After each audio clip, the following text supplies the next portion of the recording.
how's it going? Just a quick update on what we've been up to and fuck it. What's up YouTube people? If I can see you tuning into another video. Just stopped in Whangarei, picking up our car after it's been wrapped. Trent was nice enough to let Ethan use the workshop. He's just spent hours and hours and hours on my car trying to get his car done. Made some space for us so Ethan could apply the wrap so we can reveal our livery for the year. Trent's still got one more last job for the car, which is just a rear brake kit. Our old Nissan brakes are starting to leak, so we've just upgraded to the Willwood rear calipers, the same as the front. Ever since I was a kid, I always wanted race car brakes, and you knew you had a real race car when you had Willwood brakes. So we shelled out and put them on the front. Trent actually does a kit for the rear that'll be available if you get in touch with him. Trent from our branch fabrication on the Instagrams. But yeah, we'll bring you along and show you the car. So where were we, Trent? What have you done on the car? We lowered the whole floor pan in your car. We've remount radiated it. We dry sump enclosure, all the early hard lines and everything that went into that car. Winter subframe rear end. We obviously put the car together, stripped the car. Jonny took it, got it painted, come back. We fully assembled it. We did most of the plumbing in it for Jonny. Show us some of your profiles and run us through your kit that you're doing for the rear subframe. Yeah. Trent's put a lot of time and effort and thought into upgrading other kits that are on the market. Yeah. Things like tie down points and just little things that get overlooked, making them so they're nice and strong and don't start tearing apart and cracking. Yeah. We've just finished developing our kit. The first one went in John's. It's just done a weekend down in Taupo, obviously Drift Wars. It's just done its first event there, so we'll get that car back. John's car will be coming back tonight. We'll go through his car. I think it's a little bit beaten up here and there after the weekend. I think John's car's always pretty beaten up. Yeah, it's always the car that sort of gets loaned and beaten and bashed, but it always goes. So I haven't actually got any photos or profiles here. I got one done. It was in a rush for John. We've got a jig we've built and stuff, so all our stuff's going to be built on a jig, so we know all our painting angles are all staying the same as we build our subframes.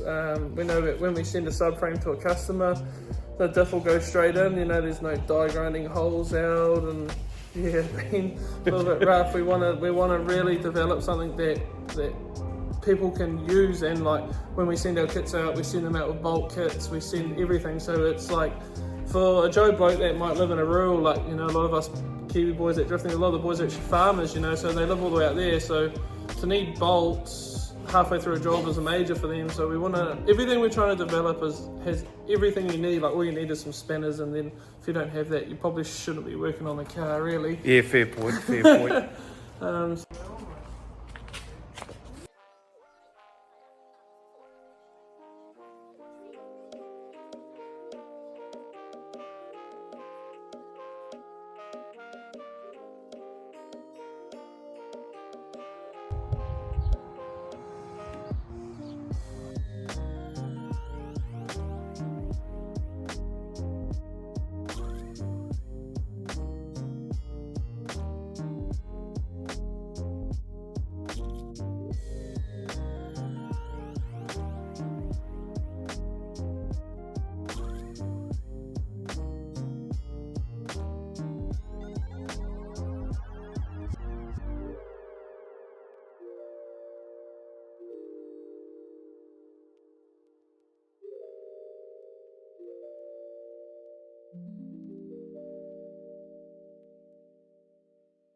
See, this year we're running the SR20 VVL engine. What you'll know about this is it's actually just a VVL head. We're not running the VVL anymore, we've deleted it with a Kilford 184 STK, so the K stands for the killer cam. So essentially it just runs on the two outer lobe, and then you delete the center part out of the rocker. Doing that decreases a lot of the weight on top of the valve. It's not direct weight on the valve, but when we weighed it up, it was about 900 grams we took out of the rockers from that. So It gives you a lot more control of the valve, so you don't need to run such a heavy valve spring to control it at higher RPM. This year we're not revving it as hard as we did last year. Last year we spun it to 9,000 and then at Bay Park in the wet. We didn't have the winters like we did this year, so we were limited to wheel speed. You know, I was too lazy to change the diff. I'm just leave the 3.5 in it at Bay Park and just ran first gear in the wet. Experimenting with wheel speed, we turned it up to 9.5. It lived and it was happy. It was happy when Alex pulled the motor down. We'd obviously had a few oil pressure events, so as you can see down here we've got a dry sump. We did that just for maintenance wise. We're going to push this motor as hard as we possibly can, and we want to keep it reliable, so putting a dry sump on it was kind of a no-brainer. Some of the things that Trent's done is like a dry sump enclosure. Everything he's done is so nice. There's a lot of nice fit and finish things like the 3D printed brackets on the roof for the sunroof, which I'll show you later. Super proud of the car and how it's come out. The paint's amazing. Josh from Slick Solutions did our paint job. Jay Herrick on Instagram. He's been doing my stuff for years, and if you do know me, you know I used to have a purple Laurel, and he painted that also. Suspension this year in the front, so we're running a CFS caster arm bracket, so he does an aftermarket laser cut and pressed, folded and welded bracket. So much stronger than the OEM one, because he's jumped on board this season and helped us out like he did last season. It's been real handy to have just extra parts that aren't, you know, 20-year-old used junk.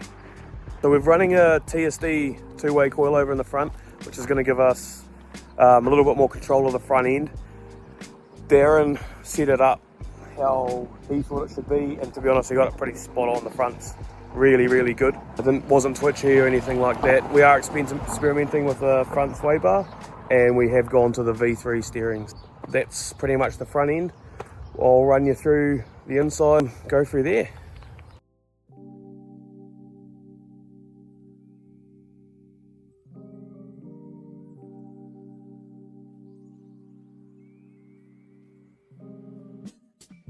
In the rear, we're running a Russell Bear tank, which we're going to look at doing some work to because it doesn't quite suit what we're after. We're running a Holly Hydromat, and if the fuel level does get a little bit down, we find that it does fuel surge, so we have to run it super full. After round 1 and 2, we're going to look at pulling that out, adding some baffling to it, or just completely remaking the tank with something that Trent recommends.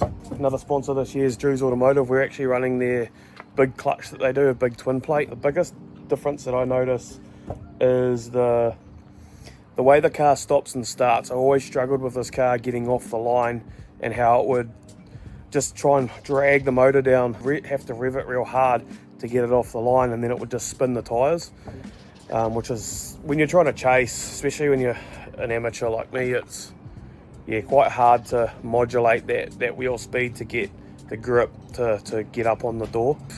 With the Drew's clutch, it's got the rotating mass, and even when we're getting gears, when you're going up a gear and whatnot, it's holding it better through the RPM and allowing you to just stay on power. You know, you just do a quick dab on the clutch, grab the gear and carry on. Got running 2 big pumps. I think they're 520 litre pumps. All our wiring and stuff's done by PWS. He's the man, he's super good. Haven't got brake strips and a couple other bits and pieces on the car yet. We've switched to a winters this year, and in the rear we're running 3-way coilovers. Still run like a Chinese grip kit in the back, you would call it. We'll look at switching over to Wise Fab later on, but it's just trying to keep within the budgets. It's been pretty hard.